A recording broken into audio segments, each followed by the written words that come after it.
Hello, everybody, and welcome back to another Cryptosaurus video, or welcome to my channel. If you're meeting me for the first time, I go by Cryptosaurus. I study paleontology, among other things. I'm a researcher and an early career paleontologist with experience mainly in archosaurs, not necessarily only dinosaurs, as you will see today, because today we are venturing to a time before the dinosaurs, just barely, but still kind of some foreign territory for some folks who are maybe only interested in dinosaur paleontology. So before we address like the actual subject of today's video, I wanted to just kind of do a quick segment on why I think Spinosaurus is so popular. Um, there's a really weird sort of combination of traits that make this animal popular, and the place of prehistoric animals in pop culture is something that I'm somewhat interested in, not necessarily as a research subject, but just, as something to think about, because I think it's very interesting, and I think it can be very important to know why certain species are popular, because at the end of the day, prehistoric animals becoming popular is what leads people into paleontology a lot of the time. You cannot hear about this field if you don't hear about some prehistoric species or some significant event on the face of this planet. People need an introduction to a science, and people get into engineering maybe because they see a rocket launch or a jet fighter. People get into biology maybe because they see something interesting about the way that cells work. And it's important for us to know how to kind of market this field, and also because paleontology plays a big role in funding museums. There are a lot of the big museum headline exhibits are paleontology related, so it helps to know why certain things are or are not popular. Spinosaurus itself is really interesting. It's primarily quite popular due to its appearance in Jurassic Park 3. That's when a lot of people were first introduced to Spinosaurus as a concept. It's got a few interesting traits though that make it stand out among a lot of other sort of movie dinosaurs. It's mysterious. It's very strange. It is huge. It's gigantic. It's one of the biggest animals ever to live. Certainly one of the biggest carnivores ever to live, and it is a carnivore. At the end of the day, the way that culture is, the things that people find cool, people just kind of gravitate towards carnivores. Um, they are rarer than herbivores. In your daily life, you will see them less frequently, unless you live underwater because aquatic ecosystems are different. And big carnivores, especially, a fat chunk of people will never see a lion in the wild or a crocodile. And so seeing something like that, is basically like seeing a fantasy monster to them. It's also very unique among the dinosaurs. There's not really a lot of other dinosaurs like Spinosaurus. There are, of course, the Spinosaurids, but none of them are as well known or as iconic. And potentially none of them are as big, which is another selling point. It has to be the biggest in its club, which is one of the reasons why Giganotosaurus is one of the most popular theropods, because it's one of the biggest. And that separation puts it above a lot of the other big theropods in terms of its mass appeal. And so, it it puts itself above the rest by having that huge sail on its back and a very recognizable narrow snout. It also has a name that is very easy to pronounce, which is very very rare. I'll say it among paleontological creatures, and today's animal is not going to be an exception to that rule. In a world of Archaeornithomimuses and Carcharodontosauruses and what was that other one? Well, there's Dierksgaethgenach. There's Jarkmara, which is an ichthyosaur, but it's spelled with a D and not a J. Anyway, I'm getting ahead of myself. Point is, Spinosaurus has all these things going for it. And in the past, I believe there have been, a lot of animals that are associated with Spinosaurus because they share some aspect of its morphology, but they're never quite taken up to that Spinosaurus status. So if you look at this guy, Hydrosaurus, this animal has a morphology very similar to Spinosaurus, and it's very unique among its relatives. Why is Hydrosaurus not popular? Well, it's not a gigantic extinct hypercarnivore, so clearly having a sail is not what makes you similar to Spinosaurus. On a morphological level, yes, it does. On a cultural level, I think there needs to be more attached to it. And that's partially why I picked the animal I did today. And there is an animal quite similar to Spinosaurus in more than just one area. It is morphologically quite similar. It's got a big sail on its back. It is pretty big. It is debatably quite gigantic. We'll get to that at the end of the video. It is absolutely hypercarnivorous. We know this because of its teeth. It has very bizarre morphology, and that's missing a period, which I'm going to add there. It is very unique among members of its group, and it has many, many controversies surrounding it, which is my Spinosaurus' secret ingredient, is that it's always in the news because someone's always figuring something new about it, or just finding something interesting about it. The fact that the original Spinosaurus specimen was destroyed in a war is, also a fun factor in the mystery. But Carcharodontosaurus also has that going for it. And I don't know how many people are talking about Carcharodontosaurus compared to Spinosaurus. So this is Ctenosauriscus or Ctenosaurus. We will get into why it has two potential names. It is pronounced Ctenosauriscus or Ctenosaurus. It is a very big predatory animal from the early Triassic of Germany, so around 247 million years ago, a little bit older. But what kind of predatory animal is it? Well, putting it into a taxonomic box, figuring out which animals it's related to, is the first major controversy related to this genus. So we don't have a ton of material from this animal. We have a fairly complete vertebral column. It's missing the tail, so the tail would go on right there. And there's some tail vertebrae here. This is about where the hips would be, and then this is the back of the neck. You can see the neck is actually pushed up into the spine there, and then this is where the chest cavity would be. The hips would probably be somewhere around there. And then we have a tooth and a neck vert, or actually I think that's a tail vertebra. So from this, there's not a lot we can tell. This is difficult material to diagnose, especially when it was first discovered. However, the material is still around because it was not lost in the war. So yeah, its taxonomy was quite highly debated for a while though. It was initially thought to be a close relative of Dimetrodon, which makes sense. That's one of the only other sail-backed animals that were known about at the time. However, there was an issue with that. This would have been the latest surviving synapsid, like early synapsid, specifically Pelycosaur, by a long shot. The Pelycosaurs went extinct way, way before Ctenosauriscus. And so making it out to be a Pelycosaur would be kind of a stretch.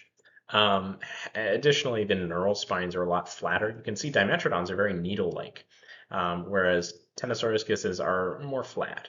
And the general anatomy of the backbones points away from anything related to synapsids or mammals and more towards a reptilian direction. So the next candidate for a close relatives was this weird temnospondyl amphibian, Platyhystrix. This is a very bizarre animal. It's an amphibian. It's potentially an early relative of frogs and salamanders. But then Ctenosauriscus was deemed not to be an amphibian just based on its anatomy, and it was realized that it was an archosaur, especially for some reasons that we'll get into. So now we know that Ctenosauriscus is an archosaur. What kind of archosaur? No one really had an idea because there was nothing really like it. So this is my modern reconstruction of Ctenosauriscus. It is correctly illustrated as an archosaur with all of the archosaur furnishings. Archosaurs, for those not in the know, are the group of reptiles that includes crocodiles and birds. Dinosaurs and pterosaurs are also in there. Pterosaurs are on the bird side. Dinosaurs are also on the bird side because birds are dinosaurs. But Ctenosauriscus is on the crocodile side, and particularly it's quite closely related to the poposaurs, which are a group of mostly bipedal archosaurs that are notable because they lost their armor. So if you look at a crocodile today, they got a bunch of armor in their skin. Ctenosauriscus does not have it. It has, like the other poposaurs, probably did not have armor. It would have just had regular pebbly, scaly skin instead of those big crocodile scoots.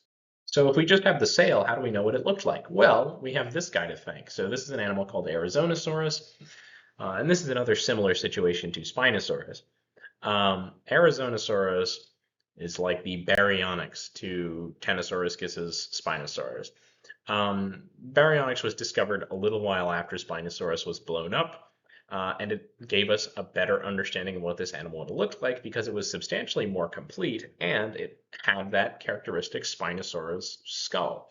Now, the skull of Baryonyx was still quite different. It was a little bit thicker, but it was still quite similar. And so that piece of anatomy, as well as other traits of baryonyx, helped inform early reconstructions of Spinosaurus before the rest of the animal was found.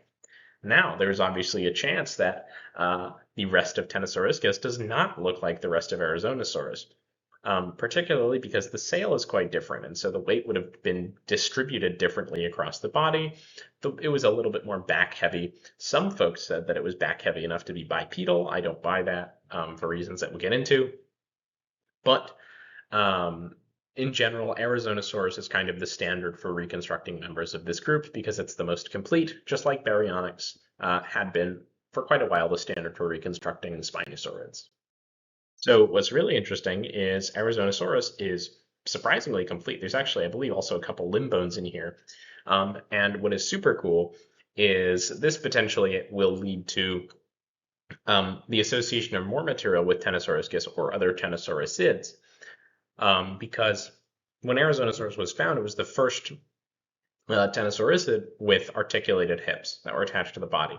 Now, for a long time, Ctenosauricids were thought to be found in association with poposaur hip material, because poposaur hips are really unique and interesting. However, this realization that Ctenosauriscid hips look a lot like poposaur hips has now led some folks to believe that those poposaur hips found alongside Ctenosauriscid material were just from Ctenosauricids, who have hips quite similar to poposaurs. Poposaurs are super bizarre, super weird crocodilomorphs. They're bipedal, they run on their hind legs, but that has also sparked a good amount of debate, like I said. But yeah, so this has very much clarified our image of what Ctenosauriscus would have looked like. And again, we still do not know a lot about this animal. We don't have a skull. We very much do not have a skull. We have a tooth, and it looks similar to Arizonosaurus's teeth, but there's no reason to say that the skull would have looked exactly the same as that of Arizonosaurus. Obviously, the most conservative way to go would be to reconstruct the skulls being quite similar because that's our only basis, but no way to tell. We just don't have a skull. We know very little about its limb anatomy, especially its distal limbs. And we don't really know exactly what niche it would have filled in its ecology. We know it was a large predator. It could have been the apex predator of its ecosystem. But in general, the Triassic is comparatively a little bit understudied compared to, the other big Mesozoic periods, partially because it's less popular and thus receives less funding, partially because the rocks are just rarer. In general, more recent fossil material is more common because that's just the way things are. So working with older material can be a little bit challenging because it tends to be rarer. We do know some things about this guy. It's not a total mystery, just like Spinosaurus. We have some cool facts that we can share. We know it was a predator. We know it did not have armor because, one, it's never been found with osteoderms, and neither have any of the other poposauroids or poposauries. And we know a surprising amount about how it would have walked and moved and potentially even lived and behaved. And we will get to that in just a second. The reason we know so much about the movement of these animals is because of a series of trackways in northern Germany that are attributed to poposauroids, and they are part of the ichnospecies Isochirotherium herculis. Now, these are super bizarre, and you would not expect to see poposauroid footprints left like this because the anatomy of Poposaurus itself, which has fossil feet most similar to these tracks, would suggest that it's bipedal. In fact, it would make quadrupedal movement almost impossible. So we know that this is being left by a quadrupedal relative of Poposaurus. So where do we go from there? Well, we know that Ctenosauriscus and its friends were quadrupedal, so it was probably left by a relative of Ctenosauriscus. They're not the only quadrupedal poposauroids, but they're the ones with anatomy that matches these the closest. Obviously, we don't have super concrete understanding of the anatomy of their hands and feet because none of them are preserved, but we can make assumptions based on the relative size of the limb bones. And Arizonosaurus does have some preserved limb bones. If you look here, one of the very bizarre features of the tracks is how small the hands are compared to the feet. So this side is the middle of the body, good way to tell when you're looking at archosaur footprints that you're looking at, the left to right, is that only the innermost digits on the front limb will be clawed. If you look at an alligator, they'll have a claw on their thumb, a claw on their pointer finger, a claw on their middle finger, and then these two outer fingers will just be little sausages. Because they just don't have that ability to develop claws there. A few archosaurs do re-evolve it, but in general, it's a good rule of clawed thumb and clawless pinky. These trackways in general tell us that this animal was an upright walker. It's kind of like a jaguar. It had its legs underneath its body, and it walked with its hands on the ground. Additionally, we know it's like stride length. And we know that it was a straight line mover. This is a very driven animal, which is just kind of an interesting thing. If you look at the other trackways from this site, they're very meandery. The Ctenosauriscus trackways are, bam, they're going straight. So this guy had something on the brain. And this trackway in particular is from a dried up seabed where horseshoe crabs may have been very, very abundant. And so it's hypothesized that some of these smaller archosaurs would have been going after the horseshoe crabs and eating their eggs, just like we see today. And then Ctenosauriscids, large ones, would come in and eat those smaller predatory archosaurs. So they would be basically waiting for small predators to come in and then consume them. And in general, these feet display pretty typical archosaur anatomy. There's scales on the bottom of the foot, so we know it was probably scaly, just a guess. Not all the digits are clawed. This outer fifth digit is kind of a straggler on the foot. They have their heels on the ground, so they have a big heel pad. They're not like dinosaurs. They're not walking with their heels off the ground. They're planting that foot right on the ground. There's 5 digits on both hands and feet. There's a little tiny thumb that would have stuck up there. And the inner digits tend to be longer, which is what you would expect. Another really interesting thing about these guys' behavior potentially is that they were maybe smarter than we would expect for, early archosaurs. Initially, it was thought that, all reptiles were dumb, and that's still kind of the modern perception by most people. However, around the 70s, dinosaurs got let into into the small reptile, or the smart reptile club, with birds. And they were considered to be intelligent and active in a way that the other reptiles were not. However, crocodiles and their friends are probably a little bit more intelligent than we give them credit for. They were assumed for a long time to behave very similarly to other reptiles, even though they're not so closely related to them at all. Crocodiles are very, very closely related to birds and dinosaurs. And so, we are really, I think, underestimating the intelligence of the crocodile side of the archosaur family tree, because there are some very shocking examples of intelligence and social behavior in there. Really incredibly smart. So this guy up here is a mugger crocodile. Now, mugger crocodiles live in India, where there are a lot of egrets that like to gather sticks for their nest. During the nesting season specifically, this is a seasonal thing. They don't do this behavior year-round. Mugger crocodiles will let sticks rest on top of their heads and submerge themselves so that it looks like there is a beautiful large stick, perfect for an egret nest, floating on top of the water. And when the egrets come down to pick that stick up, the mugger crocodiles will eat them. They also care for their young, which is another great example of intelligence. They have complex social structures, which are unfortunately poorly understood. Cuban crocodiles love to hang out in groups, and they will sometimes even hunt in groups. This is not organized pack hunting like you see in birds and wolves. Rather, it is mob hunting, which is still an example of social behavior, and therefore is possibly an option for extinct relatives of crocodilians.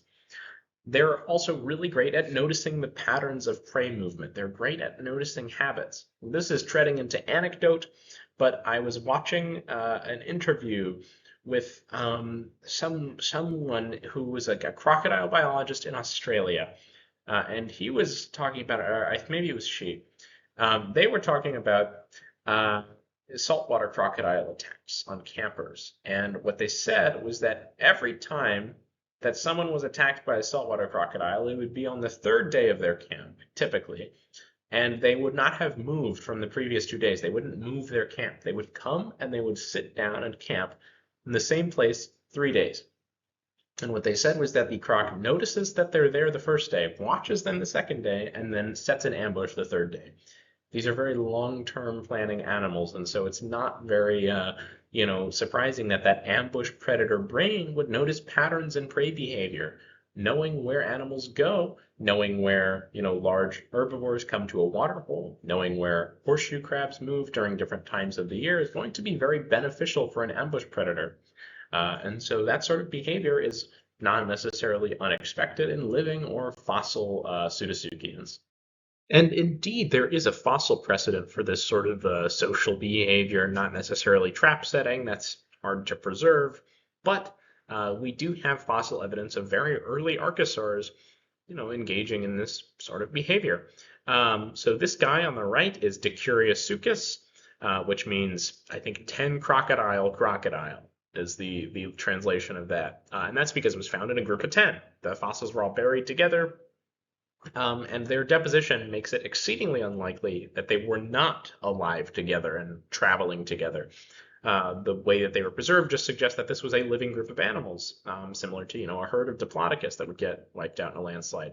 Sorry, this is just ahead. I'm working on an illustration of the full thing, but I didn't finish it in time for this video. I'd like to make a full video about this animal because it's super cool.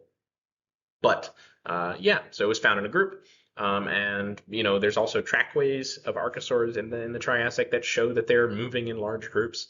I believe in Italy there are tracks of Isocheirotherium gracilis that show males and females moving together. At least that's the hypothesis. Either that or two generations of individuals. There are a large morph of the tracks and there's a small morph of the tracks. So there's big animals and small animals. It could be sexual dimorphism. It's often the case that you'll see one sex being larger than the other, but it's not necessarily always the case. So it could also be, two generations, parents and children, perhaps. It's all possible. It's very difficult to predict the behavior of fossil animals, but you can sometimes check it against hypotheses. So it's good data to have. Anyway, Isocheirotherium and Dicuriasuchus are good examples of social behavior in early archosaurs that mean that Ctenosauriscus and its friends were probably not necessarily dumb reptiles like the stereotype would suggest, and they were in fact very active, very beautiful, and very social animals. Earlier I mentioned that Ctenosauriscus or Ctenosaurus were acceptable names here. And that's because there's a little bit of debate about what it should be called. It was not first named Ctenosauriscus. It was initially named Ctenosaurus. However, the thing behind me, this is a spiny-tailed iguana, has the genus name Ctenosaurus. But that was changed. It's no longer called that. Now it's called Ctenosaura. And because the name Dinosaurus is unoccupied, there is precedent to move Ctenosauriscus back to Ctenosaurus to occupy that old name. It might change in the future, but everyone's got a lot on their plate, so it depends on who makes that switch. But yeah, it could go either way. Right now, Ctenosauriscus or Ctenosauris are both acceptable names for the animal. And I don't really care which one you use if you're going to talk about it in the comments. There is still a lot to learn about this animal. We still know quite little about what it looked like, how it lived, and very few of its relatives are well preserved to give us a better image of that. And there is kind of a very interesting specific mystery tied to it. So the trackways from the northern Germany track site are attributed to a close relative of Ctenosauriscus. However, the issue with this is that they are way, way, way too large to belong to any known specimen. Now, Ctenosauriscus itself is only a few meters long. It's like 3 meters long. It's quite a small animal in the grand scheme of things. It is a large predator. However, the footprints from that track site would have been about this large, or belonged to an animal about this large. For the record, this person down here is me. I'm 6 feet 7 inches tall. I wish I wasn't. I hit my head on doors a lot, but it is helpful for size diagrams. This guy down here, this is Ctenosaurus, or Ctenosauriscus. This is the track maker from the North Germany track site. This is not necessarily an adult Ctenosauriscus. That would imply that our Ctenosauriscus specimen is not fully grown. We don't know how old it is. It could be that it got that big. It could also just be a larger species of Ctenosaurid. I'm personally partial to the second option. Um, but you never know. A large amount of animals in the fossil record are subadult in size because reptiles compared to mammals are very they grow kind of like this is a good box. Mammals kind of grow like this. They hit their adult size and then they peter off. Reptiles, they kind of just go. So because of that, very few of our specimens in the fossil record are full size. It's possible, I think it actually is quite true that we don't really have any well-preserved adult allosaurs because they just don't often make it to their full size. You think you have a pretty even shot to die at any of those chances, and it's unlikely that you make it to your full size. Now, sexual maturity and full size are different things, so you can reproduce perfectly well when you're smaller. However, it's quite rare to find well-preserved big individuals. That being said, this could be a different species, and I don't see a reason why it wouldn't be. There's not really any compelling evidence for or against, particularly because we don't have the feet of Ctenosauriscus to mix and match there. We just know that they are very similar to what we would expect Ctenosaurid feet to look like. So I think it's very fun to speculate about what this giant relative of Ctenosauriscus could have looked like because it is really, really amazing to know that something that big was roaming out there just after one of the most devastating mass extinctions on Earth. If that size estimate holds, the track maker for Isocheirotherium herculis would be the largest land predator of its time, which is exceptional because it is coming right out of the end of the Permian, which, like I said, is the most devastating mass extinction of all time ever, period. It is nicknamed the Great Dying, and it is just absolutely devastating for life on Earth. And so this would basically be like, 5 million years after the extinction of most of the dinosaurs, finding, like basically a large theropod remaining. Maybe not like that, maybe finding like a giant a crocodile or something, just some big extinction survivor that you would not expect to make it through. It did not necessarily survive the extinction directly. It could have survived from smaller ancestors, and those smaller ancestors, ballooned in size as new niches became available. But the point stands that this is a huge animal showing boom right up after, like immediately after mass extinction. It's a real mystery how this animal is around. There's not really a strong fossil record for its evolution, and so where it came from is still a mystery. The only thing we know about it is that it is cool and raw and very awesome. And so I went and gave a very speculative drawing here. This is not the definitive reconstruction of Isocheirotherium. This is incredibly speculative. The only thing that is based in evidence is the structure of the feet and their position. The rest of the animal, purely based on Ctenosauriscus, Arizonosaurus, Chilosuchus, and those guys. So, for the record, I'm not saying it looked exactly like this. There's no way to tell at the moment. But I still think it's really cool. By the way, shameless plug, if you want to get this as a poster, it is available on my Redbubble. I think we will end off with that, talking about this great Triassic giant. This guy is around before the dinosaurs. It preyed on nothosaurs. It was an incredible, incredible animal.